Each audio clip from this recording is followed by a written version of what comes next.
Përshëndetje të dashur miq, dhe mirë se keni ardhur në You Can Cook It. Sot do të përgatisim bashk uthull, shege dhe uthull gorricash. Përgatitjen e uthullës ua kam treguar dhe në video më përpara, duke ju treguar procesin e përgatitjes së uthullës së mollës. Kësaj radhe, me që kam gjetur gorrica, sheg pastaj ka në këtë stim plot dhe të mirat e shegës nuk kanë të numëruar të dashur miq, për këtë arsye vendosa që të bëj pak uthull shege dhe uthull gorricash. Uthullën e gorricave e kam përgatitur dhe më përpara dhe ka dalë shumë e mirë. Këtu në Turqi është ndër uthullat më të preferuara, ka veti shumë të mira për shëndetin. Nëse keni mundësi që t'i gjeni, mund t'i përgatisni si me gorrica ashtu dhe me shegë.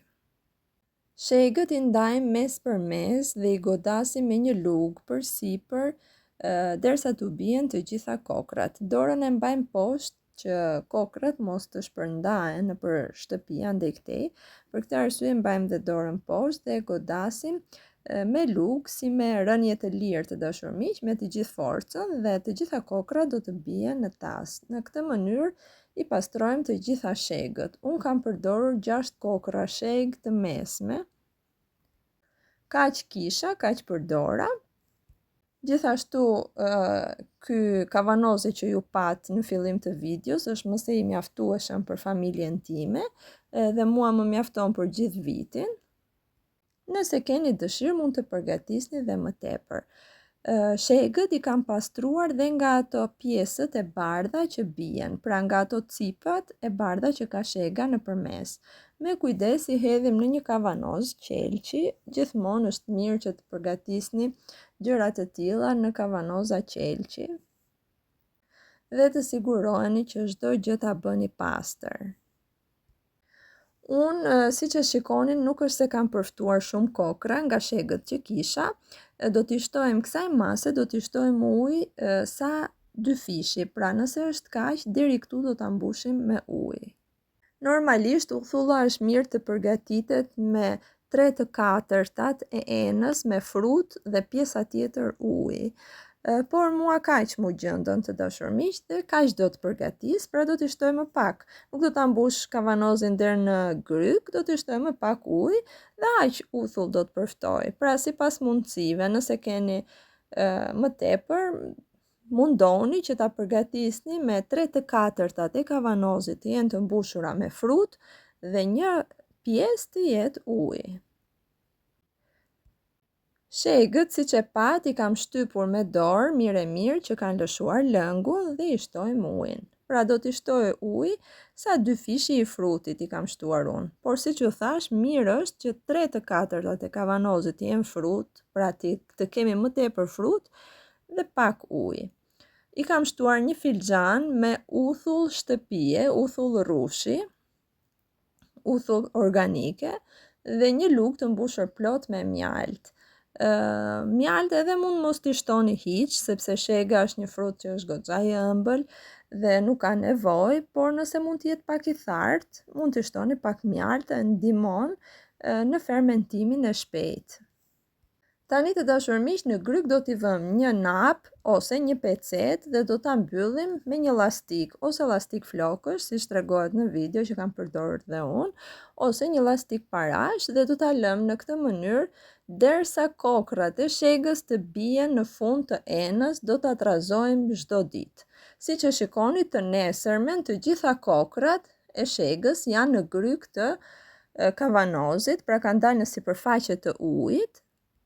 Ne çdo ditë do ta trazojmë derisa në sipërfaqe të lëngut mos të ketë më kokra. Ky afat nga fruti në frut ndryshon, për këtë arsye nuk mund t'ju jap një datë fikse të caktuar. Juve do ta trazoni çdo ditë, nga 1 herë në ditë ose nëse keni mundësi dhe 2 herë në ditë, derisa në sipërfaqe të lëngut mos të shihni më fruta. Gryka do të jetë gjithmonë e hapur, pra do të jetë me pecet. Dhe mirë është mos ta lëvizni nga vendi, tek një vend i freskët dhe i errët, vendoseni dhe në atë vend trazojeni, në atë vend lejreni, mos e lëvizni shumë nga vendi. Kur ta shikoni që sipërfaqja e lëngut nuk ka më fruta, pra të gjitha frutat kanë rënë në fund të lëngut, atëhere do ta mbyllni prap me këtë napën dhe do ta lini në këtë mënyrë për 1 muaj ose deri në 2 muaj. Pas një muaj do të shikoni të dashur miq që në sipërfaqe do të zërë një pelte.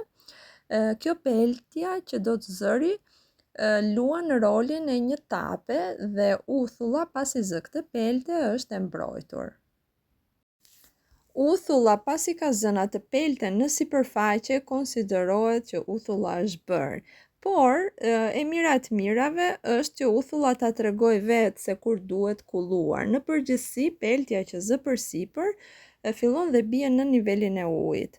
Atëhere uthulla do kulluar. Megjithatë, siç ju thash, nëse ka krijuar një pelte goxha të trash përsipër, uthulla është bërë, mund edhe ta lëvizni.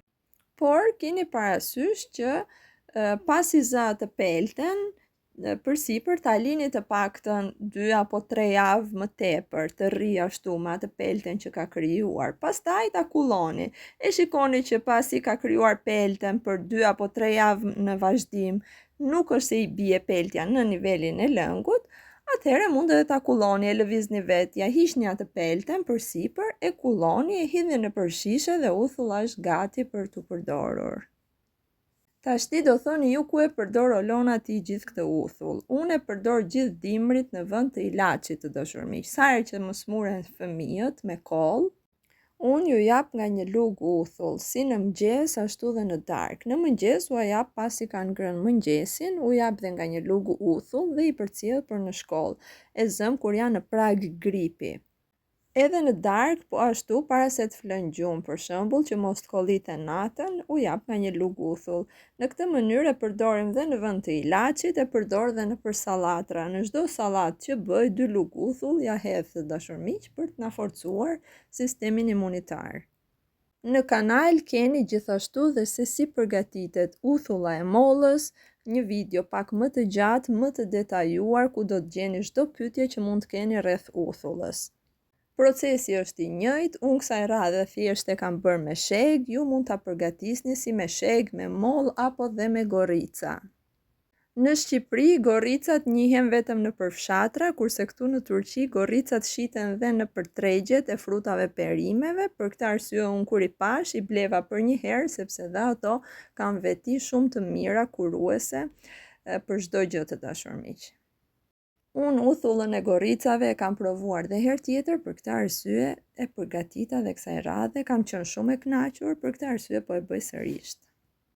Tani me që jemi në prag dimri, është mirë të përgatisim pak uthull, molle apo shege, me që këto fruta janë të sezonit. Kjo ishte edhe videoja për sot, shpresoj t'u ketë pëlqyer. Nëse keni ndonjë pyetje mund të më shkruani në komentet më poshtë, gjithashtu do t'u vë dhe linkun e videos së uthullës së mollës, sepse dhe në atë video ka shumë detaje të rëndësishme në përgatitjen e uthullës. Era e mirë e kuzhinës dhe harmonia me njëri tjetrin mos qoftë kurrë mangët në shtëpitë tuaja. Gjithë të mirat dhe mirë dëgjofshi.